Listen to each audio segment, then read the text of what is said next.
In this video we are going to talk about dosage form of drugs. सबसे पहले doses form की हम classification देखेंगे और फिर एक एक उस डोजेज फॉर्म को देखते जाएंगे. So first classification is based on the root.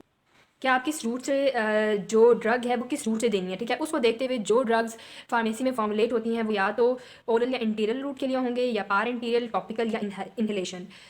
In terms की डेफिनेशन हम देखते हैं, ठीक है. पहले क्लासिफिकेशन को तो थोड़ा सा समझ लें, उसके बाद कि इन टर्म से बनता क्या है. तो पहली क्लासिफिकेशन थी बेस्ड ऑन रूट, कि ओरली रूट से या पारेंटरली रूट से या टॉपिकली या इन्हेलेशन या नेजल रूट से आपने देना है, ठीक है. उसके बाद इसके अंदर सब क्लासिफिकेशन आती है. वो क्लासिफिकेशन जो है वो based on the physical state of the drug available at the pharmacy. तो उस लिहाज से या तो ये लिक्विड हो सकते हैं, सेमी सॉलिड या सॉलिड, ठीक है. पारेंटरल में भी हमारे पास लिक्विड है या सॉलिड है.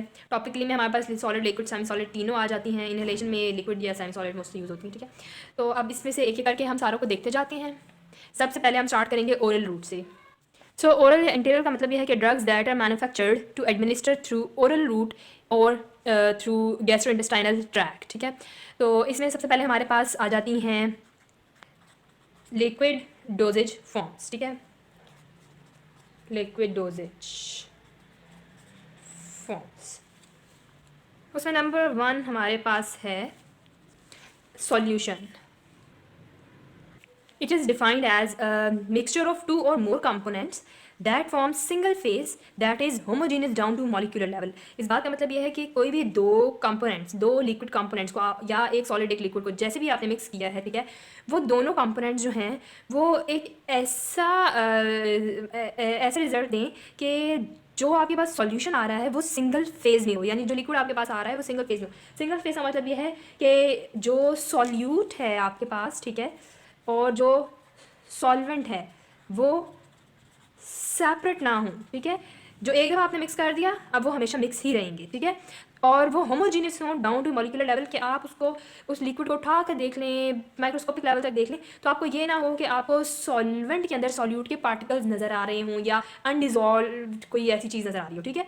तो ऐसे मिक्सचर को हम क्या कहते हैं, सॉल्यूशन.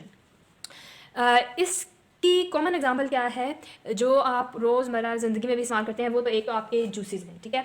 जो भी आप जूस पीते हैं वो क्या है, वो एक सॉल्यूशन होता है. लेकिन स्टिल क्योंकि ये एक ड्रग की एग्जांपल नहीं है, तो अगर ड्रग की एग्जांपल हम दें तो हमारे पास क्या है, ये इन ड्रॉप डी, विटामिन डी के इंजेक्शंस आते हैं, ठीक है. और ये क्या है, ये एक सॉल्यूशन की एग्जाम्पल है. तो हमारे पास एग्जाम्पल क्या होगी, इन ड्रॉप डी की सॉल्यूशन के अंदर. अच्छा, अब जो सॉल्यूशन है ना, ओरल सॉल्यूशन, इसके कुछ एडवांटेजेस हैं, कुछ डिसएडवांटेजेस हैं. जो एडवांटेजेस हैं वो ये है कि पहला एडवांटेज कि इसकी एब्जॉर्प्शन जो है वो फास्ट है as compare to solid doses form. जो सॉलिड टैबलेट्स वगैरह जो आप लोग खाते हैं, ठीक है, उसकी एब्जॉर्प्शन होने में, क्योंकि वो पहले डिजॉल्व होगी जीआईटी में जाके फिर वो एब्जॉर्ब होगी. ये ऑलरेडी लिक्विड फॉर्म में जाता है, वो बस इसमें सीधा एब्जॉर्ब ही होना है, इसे डिसइंटीग्रेट नहीं होना, टूटना नहीं है, ठीक है. बेसिकली ये एब्जॉर्प्शन के स्टेप्स होते हैं. जब आप एक दवाई ले लेते हैं तो ये उसके स्टेप्स होते हैं, जिसकी ऑलरेडी वीडियोस बनी हुई हैं. उन स्टेप्स वगैरह को देखने के लिए आप हमारे को काइनेटिक्स की प्लेलिस्ट जाके चेक कर सकते हैं कि एब्जॉर्प्शन का प्रोसेस होता कैसे है, ठीक है. तो इसमें लिक्विड फॉर्म्स की एब्जॉर्प्शन फास्ट होती है. दूसरा यह है कि इससे जीआईटी म्यूकोजा की इरिटेशन वगैरह भी कम होती है, जैसे कि कुछ सॉलिड फॉर्म्स कर सकती हैं और करती भी हैं. उसके बाद जो है face separation is not a concern. Again वही बात है, सॉल्यूशन में ये होता है कि ये नहीं है कि आपने एक दवाई रख दी है, एक ही एंगल में रख दिया बस, तो वो थोड़ी देर बाद जो है वो उसकी सॉलिड पार्टिकल नीचे डिसॉल्व हो जाएगा और लिक्विड जो है वो ऊपर रह जाए, ठीक है. तो इसका ये एडवांटेज है. बाकी इस वाले एडवांटेज का जो है ना, इस प्रॉपर्टी का आप जब अभी हम आगे सस्पेंशन पढ़ेंगे तो उसमें ज़्यादा अच्छा समझ में आ जाएगा. But let's see it's disadvantages. Disadvantages में यही है कि एक तो इसके कंटामिनेशन के चांसेस होते हैं, ठीक है. चले इन ड्रॉप डी, तो ये बेसिकली एम्प्यूज होते हैं, ठीक है. ये तो आपने ब्रेक करके यूज़ कर लिया. लेकिन जो आपके पास ये इस तरह की बॉटल्स होती हैं, जैसे ये है, ठीक है, इस तरह की जो बॉटल्स हैं वो इस तरह के ओरल सॉल्यूशंस जो हैं, जब आपने एक दफ़ा खोल दिए, ठीक है, और बार बार आप उसको यूज़ कर रहे हैं तो उसमें कंटामिनेशन के चांसेस होते हैं. इसी तरह टेस्ट का इशू होता है. ऑल्दो इस तरह के जो ओरल सॉल्यूशंस होते हैं उसमें कोई ना कोई एज एन एक्सीपिएंट चीज़ डाल दी जाती है जो कि फ्लेवरी हो, ठीक है, जो कि टेस्ट को अच्छा कर दे. बट स्टिल अगर कोई ऐसा कंपैटिबल आप नहीं है, कोई ड्रग ऐसी नहीं है जिसमें डाली जा सकती हो, ठीक है, क्योंकि डालने से ड्रग की अपनी प्रॉपर्टीज़ ख़राब हो रही हैं, तो उन केसेस में जो टेस्ट है वो इशू होगा. लेकिन स्टिल इसका सबसे बड़ा सॉल्यूशन का और लिक्विड फॉर्म का कह लें, जो एडवांटेज अब ये है कि ये जानवरों में एडमिनिस्टर करने के लिए बहुत ही कन्वीनियंट मेथड है. So next we have is suspension. Suspension it is defined as coarse dispersion of insoluble drug particle in liquid medium, यानी कि ऐसी आपके पास एक ड्रग है, आप उसको किसी लिक्विड मीडियम में डिजॉल्व करें, ठीक है, लेकिन स्टिल उसका जो पार्टिकल साइज़ है वो 1 माइक्रोग्राम से ज़्यादा बड़ा ही होगा, ठीक है। तो ऐसे लिक्विड फेज को हम कहेंगे, ऐसे लिक्विड डोज फॉर्म को हम कहते हैं सस्पेंशन। अब आप अगर इन दोनों को कंपेयर करें तो आप ये बात कह सकते हैं कि जो सॉल्यूशन है वो बेसिकली सॉलेबल ड्रग है, ठीक है, that is dissolve in water कहें या लिक्विड कह दें, ठीक है, not always it is water, तो लिक्विड में। लेकिन जो सस्पेंशन है वो है इनसॉल्युबल ड्रग प्लस लिक्विड, ठीक है।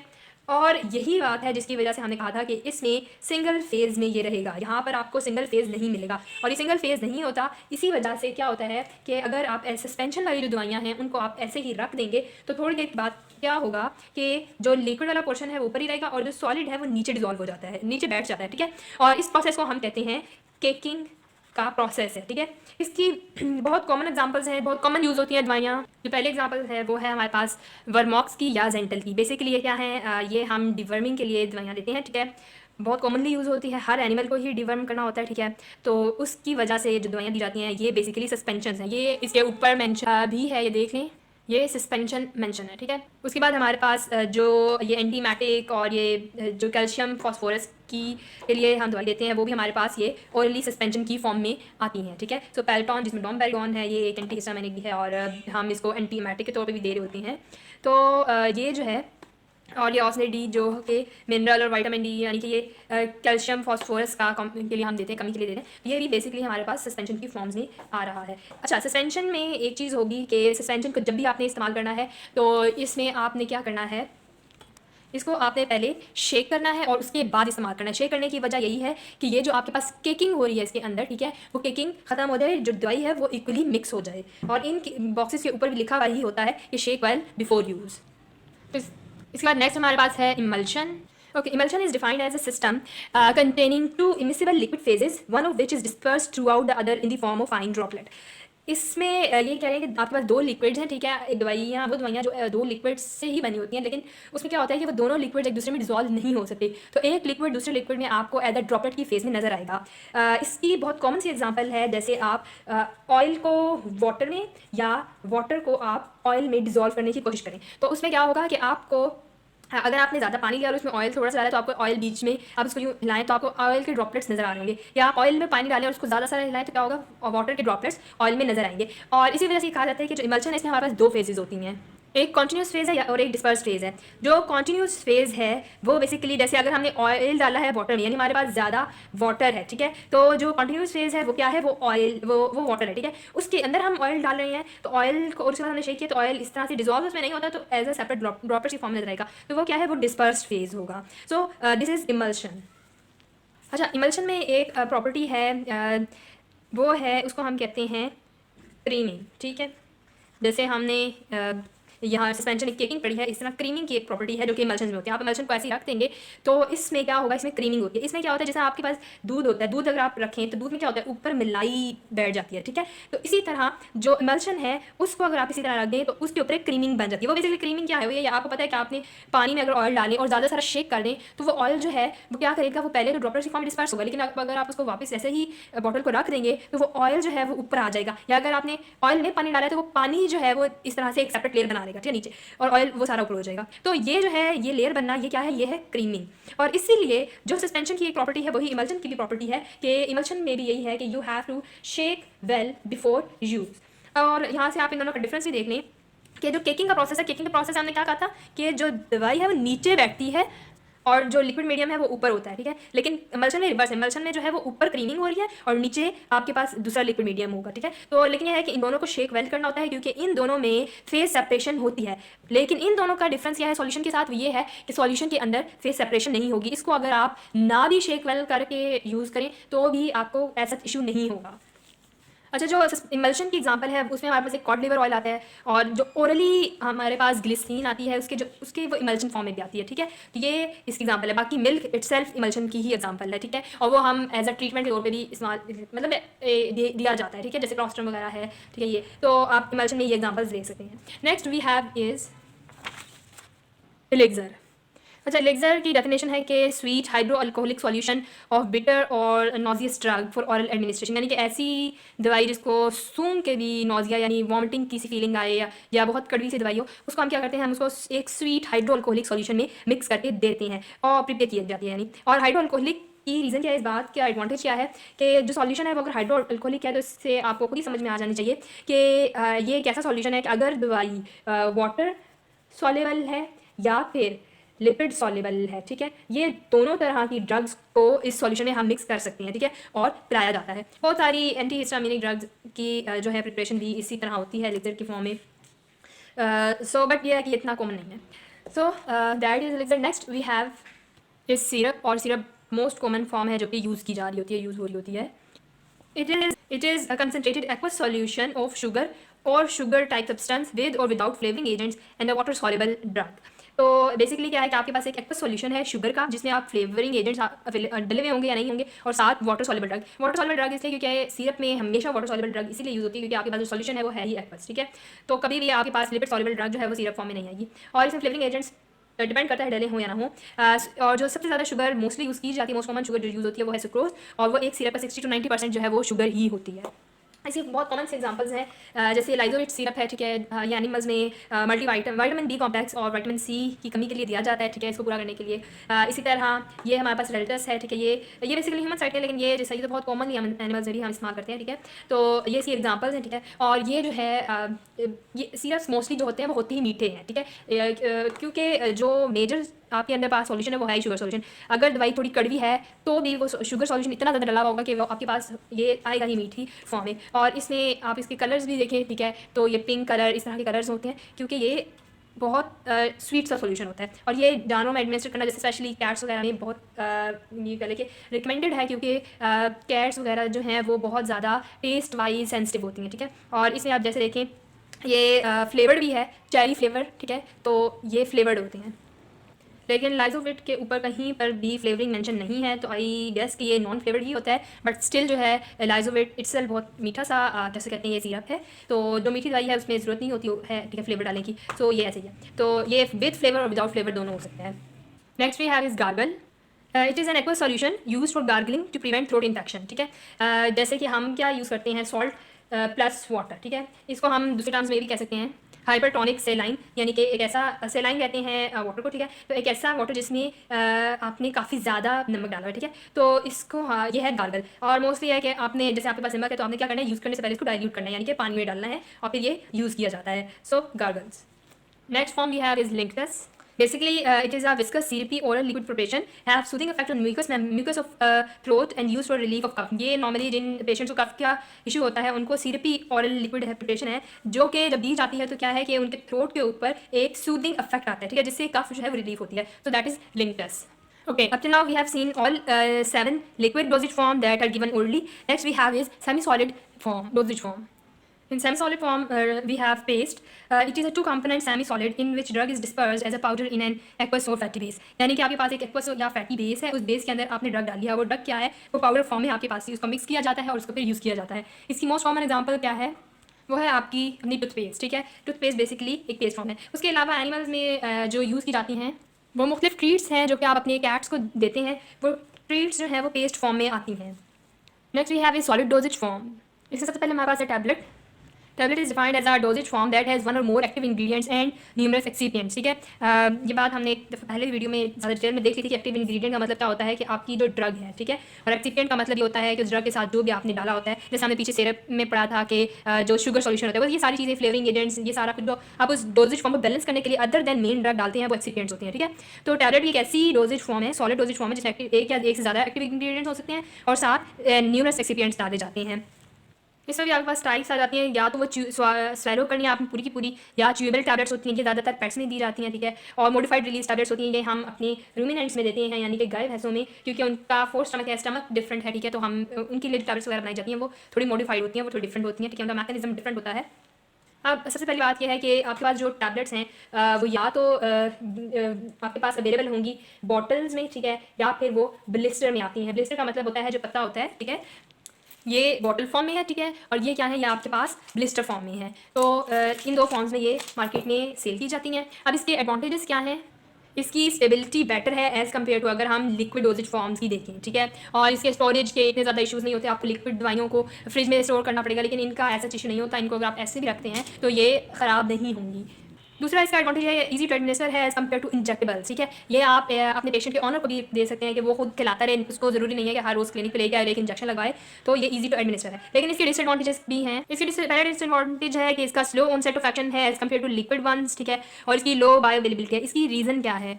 क्योंकि कोई भी दवाई जब आप ओरली दे रहे हैं, ओरल मतलब जीआईटी के ट्रैक के थ्रू दे रहे हैं, तो वो 3 प्रोसेस से गुजरती है। पहले वो टूटेगी, डिसइंटीग्रेट होगी, फिर वो डिसोल्यूशन यानी कि वो जो आपके स्टमक के अंदर लिक्विड है उसके साथ मिक्स होगी और फिर वो वहाँ से एब्जॉर्ब होना शुरू होती है, ठीक है। तो जो टैबलेट है वो इन तीनों प्रोसेस से गुजरती है। लेकिन जो लिक्विड वाली फॉर्म है, लिक्विड फॉर्म में ना डिसइंटीग्रेशन की ज़रूरत है, उसको ऐसे ना डिजॉल्व होने की किसी लिक्विड में ज़रूरत है, क्योंकि वो खुद ऑलरेडी एक लिक्विड में है, उसे सीधा जाके पेट में से इंटेस्टाइन में से एब्जॉर्ब ही से होना है, ठीक है। तो इस लिहाज से वो ये 2 स्टेप्स पे ना उसका टाइम खर्च होता है, ठीक है। डायरेक्ट एब्जॉर्प्शन हुई तो ऑनसेट भी as compare to solid doses form liquid का ज़्यादा जल्दी हो जाता है और बायो अवेलेबिलिटी भी ज़्यादा होती है, क्योंकि इन प्रोसेस में थोड़ी बहुत दवाई जो है वो आगे पास हो चुकी होती है, इन द लार्ज इंटेस्टाइन तक वो पहुंच चुकी होती है, लाइक वो एक्सक्रीट आउट में जा रही होती है, ठीक है। और कोई अगर डिजॉल्व नहीं हुई, ठीक है, तो वो सारे इश्यूज़ इसमें नहीं होते, तो लिक्विड वाले में। लेकिन सॉलिड में वो इश्यूज़ हैं, तो वो ऑनसेट भी स्लो है और बायो अवेलेबिलिटी को भी उसका कम कर देता है। बाकी ये प्रोसेसेस, ये टॉपिक इट्स ज़्यादा डिटेल में फार्माकोकाइनेटिक्स के लेक्चर्स में डिस्कस हुए हुए हैं। आप फार्माकोकाइनेटिक्स की प्लेलिस्ट में जाकर वहाँ से ये टॉपिक ज़्यादा डिटेल में देख सकते हैं। टैबलेट्स एग्जाम्पल देख लेते हैं, ठीक है। हमारे पास डिफरेंट है। फ्लेजल है, जैसे ये टैबलेट फॉर्म में भी आ रही है, ठीक है। ये आपके पास पॉन्सॉन वगैरह है, ठीक है। फिर आपके पास ऑस्ने डी है। ऑस्ने डी को अगर आप गौर से देखें तो पहले हमने ये सस्पेंशन फॉर्म में भी ऑस्ने डी को देखा है, ठीक है। तो देखें कि ये एक ही दवाई डिफरेंट फॉर्म्स में भी आती है, ठीक है। इसी तरह ये जो फ्लेजल है ये आपके पास ऑरली टैबलेट फॉर्म में भी आ रही है, और यही फ्लेजल आपके पास आगे जाके हम ये फॉर्म देखेंगे Flagyl as an injectable form में भी आती है, ठीक है। लेकिन अगेन वही बात है, ये वाली फॉर्म्स जो है ऑनर सीज के लिए बनाई जाती हैं कि वो खुद अपने जानवरों को खिला सकते हैं। अब ये इंजेक्शन लगाना हर ऑनर को नहीं आता, ठीक है, और लगाना भी नहीं चाहिए। तो वो फॉर्म्स जो है वो एक वेट के यूज़ के लिए है प्रॉपर्ली, ये भी एक वेट यूज़ कर सकते हैं, लेकिन जब आपने ऑनर को घर के लिए सजेस्ट करना है तो वो आप टैबलेट फॉर्म पे उनको पहुँचाते हैं। उसके बाद टैबलेट पे एक और बात है जो बहुत इंपॉर्टेंट है। टैबलेट जो है वो या तो आपके पास कोटेड आती हैं या आपके पास अनकोटेड आती हैं, ठीक है। कोटेड अनकोटेड का मतलब ये है कि आपके पास जो भी ड्रग पूरी एक टैबलेट बन रही है उसको वो किसी एक चीज़ से कोट कर देते हैं, ठीक है। अब जो कोटेड टैबलेट्स होती हैं उनके बीच में एक लाइन होगी, सॉरी बल्कि अनकोटेड के बीच में लाइन होगी और कोटेड के बीच में लाइन नहीं होगी। क्योंकि अनकोटेड को आप ब्रेक कर सकते हैं लेकिन कोटेड को आप ब्रेक नहीं कर सकते, क्योंकि अगर आपके पास एक टैबलेट है वो पूरी कोट हुई आप बीच से तोड़ते हैं तो वो जो अनकोटेड पार्ट है वो भी एक्सपोज हो जाएगा। और उसकी एग्जांपल यही है कि जैसे आपके पास ये है, अब जो लोफस है ये बेसिकली कैल्शियम की टैबलेट है, ठीक है। इनके ऊपर ये लाइन लगी हुई है, ठीक है। ये लाइन बेसिकली क्या बता रही है कि आप इसको तोड़ के डोज क्रिएट कर सकते हैं, लेकिन ये जैसे फैमिट है ये एंटेरिक कोटेड टैबलेट्स हैं, इनको आप ब्रेक नहीं कर सकते। इसी तरह ये सर्वेक्स की टैबलेट्स हैं, ठीक है। सर्वेक्स की टैबलेट में भी देखिए कोई लाइन नहीं है, आप ये टैबलेट्स भी ब्रेक नहीं कर सकते, आपने इनको ऐसे ही खाना होता है, ठीक है। और इसका नुकसान फिर ये होता है कि ऐसी कोटेड टैबलेट्स की आप जो है वो डोज नहीं क्रिएट कर पा रहे होते। लेकिन यह है कि क्योंकि मोस्टली होता है कि अब जैसे एंटायर कोटेड टैबलेट्स जो हैं उनका पर्पस कोट करने का ये होता है कि वो इंटेस्टाइन में जाके जो है वो डिजॉल्व हों और वहाँ से एब्जॉर्प्शन हो, जीआईटी में नहीं हो। क्योंकि ये भी हमने अपनी फार्माकोकाइनेटिक्स में डिटेल में पढ़ा था कि बेसिकली आपका जो स्टमक है वो एसिडिक पीएच है और जो आपकी इंटेस्टाइन है वो अल्कलाइन पीएच है। अब कुछ ड्रग्स एसिडिक में जाके एब्जॉर्ब होती हैं, कुछ ड्रग बेसिक में होती हैं, और कुछ ड्रग्स जो हैं अगर वो बेसिक से एसिडिक में अगर आपने वो एक्सपोज होगी मीडिया को तो वो ख़राब हो जाती हैं, ठीक है। तो इसलिए उनको कोट कर दिया जाता है ताकि वो जाके इंटेस्टाइन में ही जो है वो जाके डिजॉल्व हों। तो अगर आपने उस ड्रग को बीच से ब्रेक करके खिला रहे हैं तो खिलाने का फ़ायदा नहीं है, इफेक्ट नहीं है, क्योंकि वो पहले स्टमक से पास करेगी, जो स्टमक में वो ख़राब हो जाएगी। तो ये बेसिकली इसके ऊपर लिखा हुआ होता है, जैसे इसके ऊपर लिखा हुआ है फैमिटिडीन के ऊपर कि ये जो है कोटेड टैबलेट्स हैं, in each film coated tablet contain, ठीक है। उसके बाद हमारे पास है बोलस। बोलस भी बेसिकली टैबलेट ही होती है, लेकिन वो लार्ज टैबलेट होती है। जैसे आपने हॉर्सेस में देनी है, ठीक है, तो हॉर्सेस की अमूमन प्रिपरेशन बड़ी बड़ी टैबलेट्स होती हैं, ठीक है। बड़ा जानवर है, बड़ी दवाई आपको बड़ी गोली लानी पड़ती है, तो उसको हम बोलस कह देते हैं, ठीक है। बोलस में हमारे पास एग्जांपल है ये अल्बेंडाजोल के बोलसेस मिलते हैं, ठीक है। बेसिकली ये डिवर्मर है अल्बेंडाजोल, और क्योंकि आपके पास इतने बड़े बड़े जानवर होते हैं तो उनके अंदर आपके पास जो गोली आती है वो बड़ी होती है, ठीक है। एज अ डिवर्मर इनको दिया जाता है पेट के कीड़ों को रिमूव करने के लिए। तो ये है बोलस की example. Bolus basically mean bulk में आपने एक दवाई देनी है, ठीक है। तो बोलस टैबलेट ही है लेकिन लार्ज है। Next we have is capsule. It is defined as a drug that is made from gelatin and filled with active ingredient and excipient। यानी एक दवाई है जिसकी आउटर कवरिंग जो है वो जेलेटिन से बनी हुई है और इंटरनल जो है उसके अंदर दवाई भर दी जाती है। अब जो आपके पास कैप्सूल है वो बेसिकली 2 टाइप्स के होते हैं, एक है हार्ड जेलेटिन कैप्सूल और एक है सॉफ्ट जेलेटिन कैप्सूल। ये हमारे पास एग्जांपल है हार्ड जेलेटिन कैप्सूल्स की, और ये हमारे पास एग्जांपल्स हैं सॉफ्ट जेलेटिन कैप्सूल्स की। अब ये होती क्यों है? हार्ड जेलेटिन कैप्सूल्स के अंदर सॉलिड फॉर्मुलेशन फिल की जाती हैं, सॉफ्ट में आपके पास लिक्विड या सेमी सॉलिड फॉर्मुलेशन फिल की जाती हैं। सॉलिड में भी आपके पास दो हैं, या आपके पास पाउडर होगा या आपके पास ग्रैन्यूल होगा, ठीक है। इन्हीं को खोल के देख लेते हैं, ठीक है। ये ग्रैन्यूलर है और ये पाउडर फॉर्म है। मैं दोनों कैप्सूल्स को इस येलो बैकग्राउंड के ऊपर खोल रही हूँ ताकि नज़र ठीक आए, ठीक है। अब ये क्या है, ये देखें, ये सारे ग्रैन्यूल्स हैं, ठीक है। इसके अंदर से, इस टैबलेट के अंदर से आपके पास ग्रैन्यूल्स निकले हैं। ये देखिए, ये क्या है, ये है ग्रैन्यूल्स। उसके बाद दूसरी खोलते हैं, ये हमारे पास है डॉक्सीसाइक्लिन, ठीक है। अब ये देखिए, ये क्या है, ये आपके पास पाउडर है। ये देखिए, ये आपके पास पाउडर है और ये आपके पास ग्रैन्यूल्स हैं। दैन ये है लिक्विड डोजेज फॉर्म, लिक्विड या सेमी सॉलिड कैप्सूल्स हैं, ठीक है। इनके एग्जांपल्स देख लेते हैं क्या क्या हैं। जो सॉलिड वाली है उसमें तो ये डॉक्सीसाइक्लिन आ गई, ठीक है। और ये जो लिक्विड है, ये क्या है, ये है विटामिन ई के कैप्सूल्स हैं, ठीक है।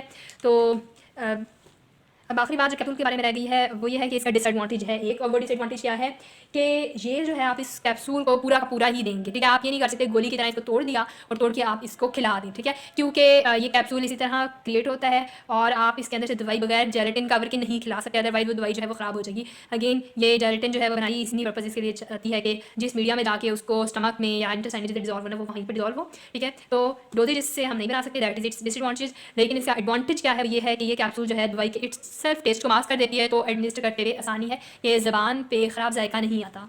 Next is powder form, powder drug form that is mixed with powder excipient and the final form is also powder, ठीक है। यानी दवाई खुद भी पाउडर है, एक्सिपिएंट भी पाउडर है और एंड पे आपके पास जो रिजल्ट आ रहा है वो भी पाउडर है।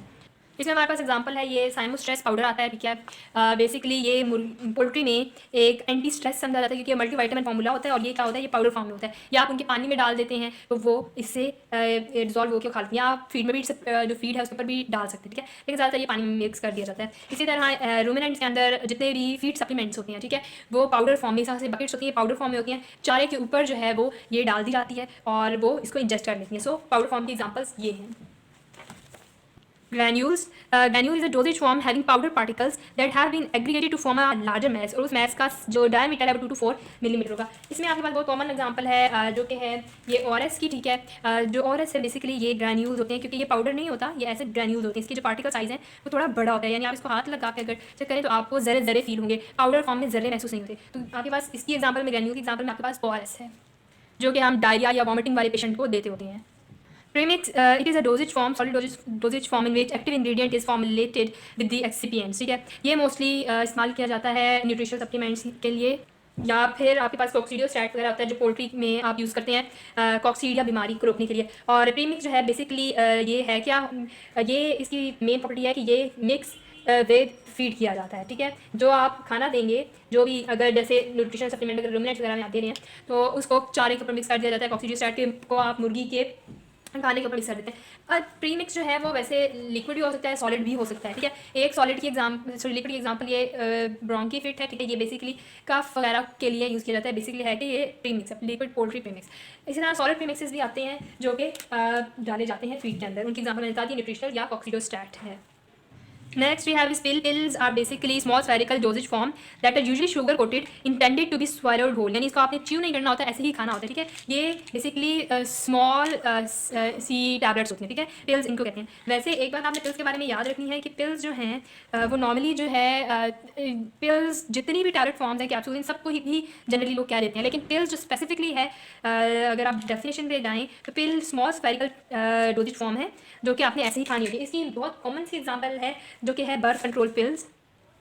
Okay, next we have is lozenges, और ये हर किसी की फेवरेट है because it is a medicinal preparation having sugar and gums mainly use to put in mouth and dissolve in saliva, ठीक है। ये बेसिकली एक ऐसा शुगर और गमी या फिर गम या शुगर इसका सॉल्यूशन होता है जो कि मुंह में डाला जाता है और इसको चूसा जाता है जैसे कि टॉफ़ी को चूसते हैं, ठीक है। इसको आपने च्यू करके निगलना नहीं है, ठीक है, बाकी टैबलेट्स की तरह इसको हमने स्लोली सलाइवा में डिजॉल्व करना होता है, और ये सोर थ्रोट और कफ को ट्रीट करने के लिए यूज़ होती है। Now why I said it's everybody's favourite because इसकी एग्जांपल जो है वो स्ट्रेप्सिल्स हैं, ठीक है। और ये आपको पता है मेडिसिनल प्रिपरेशन भी है, लेकिन सारी की सारी स्वीट शुगरी से सॉल्यूशन होता है और ये कफ को या सोर थ्रोट को ट्रीट करने के लिए दी जाती हैं।